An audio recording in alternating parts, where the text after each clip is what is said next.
Hello guys, welcome to my YouTube channel Sopun Vlogs and নতুন এটা video' স্বাগতম জনাইছো আৰু আজি হ'ল মহাপুৰুষ শ্ৰীমন্ত শংকৰদেৱৰ তিথি আৰু গতিকে মই ওলাইছো শংকৰদেৱৰ জন্মস্থান বৰদোৱা আৰু বৰদোৱা যাওঁ আৰু বহুত দিন হ'ল বৰদোৱা যোৱা নাই বৰদোৱাত ভিডিঅ'ও দিয়া নাই বাৰু মই গতিকে ব'লক বৰদোৱাখন চাই আহোঁ আৰু বৰদোৱাখনো বোলে কিবা ভাল কৰিছে আগতকৈ পৰ্যটক অহা বোলে ঠাইবিলাক আছে ব'লক চাই আহোঁ শুনি আছো বহুত দিন হ'ল শুনি আছো কিন্তু যোৱা হোৱা নাই ব'লক আপোনালোককো দেখুৱাওঁ আৰু মোক নিজেও চাই আহোঁ এনেকৈ ভিডিঅ'টোৰ লগত জড়িত হৈ থাকিব বৰ্তমান এতিয়া মই বৰদোৱাত কাৰণে বস্তু কিনি ল'লোঁ আৰু ব'লক ভিডিঅ'ত সোমাই যাওঁ ধুনীয়াকৈ দেখুৱাই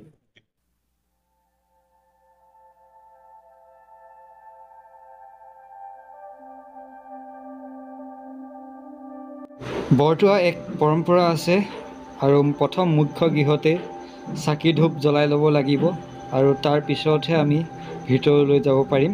গতিকে ইয়াতে চাকি ধূপ জ্বলাই লওঁ। 19 বছৰ বয়সতে 1468 খ্ৰীষ্টাব্দত শ্ৰীমন্ত শংকৰদেৱে বৰদোৱাতে শ্ৰী শ্ৰী বটদ্ৰৱা স্থান স্থাপন কৰিছিল। বৰদোৱা অসমৰ পবিত্ৰ তীৰ্থস্থান। নগাঁও চহৰৰ পৰা প্ৰায় 18 কিলোমিটাৰ নিলগত বৰদোৱা নামেৰে ঠাইত এই তীৰ্থস্থান অৱস্থিত। মহাপুৰুষ শ্ৰীমন্ত শংকৰদেৱৰ কৈশৱ আৰু কৰ্ম জীৱনস্থলী। এয়া হৈছে বৰদোৱালৈ অহা যি তীৰ্থযাত্ৰীসকলে আশ্ৰয় শিবিৰ আৰু আশ্ৰয় শিবিৰ আগতে বনাই আছিলে মই আহোঁতে আৰু বৰ্তমান এতিয়া আশ্ৰয় শিবিৰখিনি কমপ্লিট হৈ গৈছে। ভাল লাগিছে। বহুত দূৰ দূৰণিৰ পৰা আহে তীৰ্থযাত্ৰীসকলে যি আগতে আশ্ৰয় কৰিবলৈ অলপ জেগাবিলাক কম আছিল গতিকে এতিয়া নতুনকৈ বৰ্তমান বনাই দিছে। ভাল লাগিছে। ইয়াতো এটা নিয়ম শৃংখলা মানি চলিব লাগিব। ইয়াতো বহুত ধৰণৰ নিয়ম আছে আৰু কিছুমান এনেকুৱা নিয়ম আছে যি নিয়ম অকণমান ভংগী কৰিলে অকণমান দিগদাৰো হয়। গতিকে ভাল এটা পৰিৱেশ আৰু ইয়াৰ গংগা পাৰ আৰু গংগা পাৰৰ সৰু সিপাৰে বৰদোৱাৰ যি নতুন প্ৰজেক্টটো সেইটো বনি আছে। বৰ্তমান তাৰ 70% কাম কমপ্লিট হৈ গৈছে। এতিয়া বৰ্তমান পৰ্যটক তালৈ যাব পৰা অৱস্থা হোৱা নাই। হৈ যাব চাগে আৰু 1 বছৰ বা 6 মাহমানৰ পিছত কমপ্লিট হৈ যাব। ভাল লাগিব। হৈছে যি গুৰুজনাই শিক্ষাদান কৰিছিলে, যি আগতে ডাঙৰ বৃক্ষজোপী আছিলে, সেই বৃক্ষজোপী বৰ্তমান এতিয়া নাই বাৰু। সেই বৃক্ষজোপীৰ প্ৰতিমূৰ্তি হিচাপে তেখেতৰ এটা স্তম্ভ ৰাখি সেয়াই শিক্ষাদান কৰাৰ এটা আভাস দেখুৱাইছে। ইয়াতো বিভিন্ন ধৰণৰ শংকৰদেৱে লিখা কিছুমান ভংগীমা ইয়াতো লিখা হৈ আছে ধুনীয়াকৈ। বহুত লিখিছিলে তেখেতে, তাৰ কিছু অংশ ইয়াৰ দেৱালত আঁকা হৈ আছে। আৰু এয়া হ'ল দৌল মন্দিৰ। দৌল মন্দিৰ এটা শান্তিময় পৰিৱেশ আছে, ভাল লাগে। আগতে দৌল মন্দিৰ বেক চাইডে আমলখি গছ আছিলে আৰু এতিয়া বৰ্তমান সেইবোৰ নাইকিয়া হ'বই ধৰিছে। তেও এটা শান্তিময় পৰিৱেশ, কাৰণ আজি দৌল মন্দিৰত বেছি ভক্তপ্ৰাণ ৰাইজ নাই। যি মেইন মন্দিৰভাগ আছে তাতেই বহুত ভক্তপ্ৰাণৰ ভিৰ আজি সমাগম, কাৰণ শংকৰদেৱৰ যি কীৰ্তনভাগ তাতেই চলি আছে ডাঙৰকৈ। বৰ্তমান দৌল মন্দিৰ সেৱা সৎকাৰ কৰি আহিলোঁ আৰু ইয়াত এটা শান্তিময় পৰিৱেশ। তাত যিমান মানুহৰ হুলস্থুল আৰু কিন্তু ইয়াত এটা শান্তিময় পৰিৱেশ, ভাল লাগে পৰিৱেশটো। সেই আগতেও আহিছোঁ, ভাল লাগে। আহিব আপোনালোকে যোনে যোনে অহা নাই। ভক্তপ্ৰাণ ৰাইজ দেশ, কাৰণ বৰদোৱা বুলি ক'লে ধুতিখন লাগিবই। ধুতি নহ'লে আপোনাক কোনো ধৰণৰ মন্দিৰৰ ভিতৰত প্ৰৱেশ কৰিব নিদিয়ে। সেইটো এটা ভাল পৰম্পৰা, আগৰ পৰাই চলি আহিছে। ধুতিযোৰ হ'লে আমাৰ অসমীয়া সাজপাৰত যিটো ধুতি আৰু চাদৰ মেখেলা, সেইযোৰ হ'লেহে যে ভিতৰত সোমাব দিয়ে, সেইটোৱে বেছ ভাল লাগিছে। ভাল লাগে, আহিব আপোনালোকেও। আৰু এতিয়া ইয়াৰ পৰা ওলাই যাওঁ, গৈ আকৌ তাতে যাওঁ আমি মেইন মন্দিৰ ভাগত। আমাৰজন দেখিছে গোটেই একদম হেণ্ডচাম, গোটেই ধুতি লগাই লৈ ৰ'ব গাইজ। ইয়াতে যে গাইজ শহাপহু আছে, দেখুৱাই আছোঁ ৰ'ব। শহাপহু আছে, কি দেখিছে শহাপহু।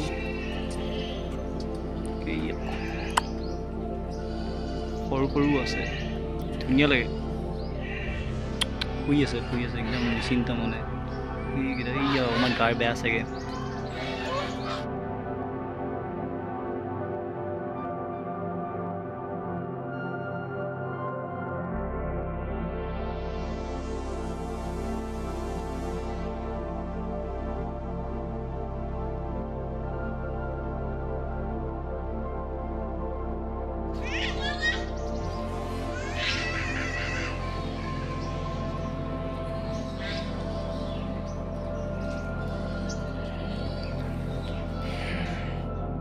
বৰদোৱাৰ যি মেইন নামঘৰৰ যি খোল প্ৰসংগৰ এক দৃশ্যাংশ আপোনালোকক দেখুৱাব চেষ্টা কৰোঁ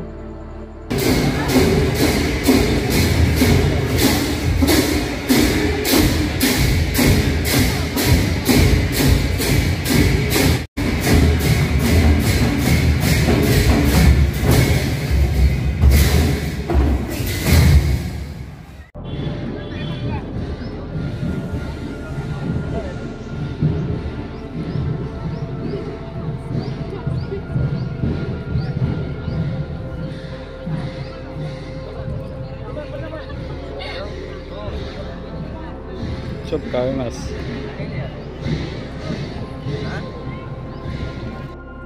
তো গাইজ বৰ্তমান আমাৰ এজনে গাড়ী উলিয়াইছে ঘৰত যাব কাৰণে কিন্তু আমি ঘৰত যাম যোৱাৰ আগতে আমাৰ তাতে শংকৰদেৱ শিশু নিকেতনত নাম হৈ আছে গতিকে আমি নামো অকণমান দৰ্শন কৰিম আৰু দুইজন ওলাইছোঁ আৰু এইখিনি কি কৰিম ডিগিত ভৰাই দিওঁ ডিগিত ভৰাই দিব লাগিব ডিগিত ভৰাই দিওঁ ভৰাই দিওঁ ধুনীয়াকৈ প্ৰসাদ ল'লোঁ খাব পাৰি দুটামান প্ৰসাদ মুখত লওঁ কৃষ্ণহে বোলো গুৰুজনৰ নামত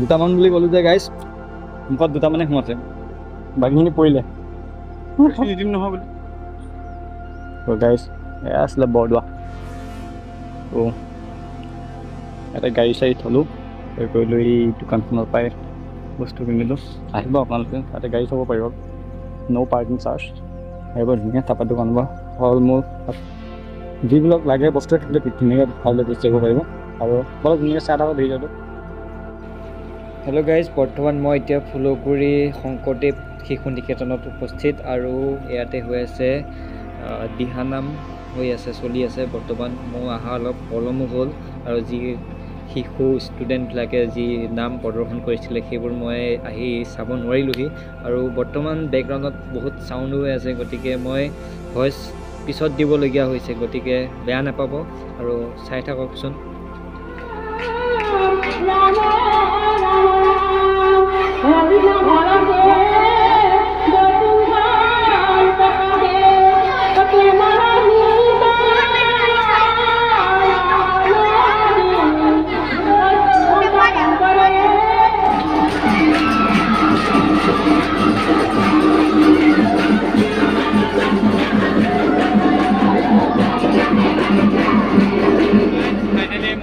সাবস্ক্ৰাইবাৰ পালো সাগৰ ৰঞ্জন দেউৰী নমস্কাৰ ভিডিঅ এখন স্কুল আছে ভালকে পঢ়ি যাব বুলি আছে এবাৰ 3 ঠিক আছে এনেকৈ ভালকে পঢ়ি যাবা সাবস্ক্ৰাইব কৰি দিবা লাইক কৰি দিবা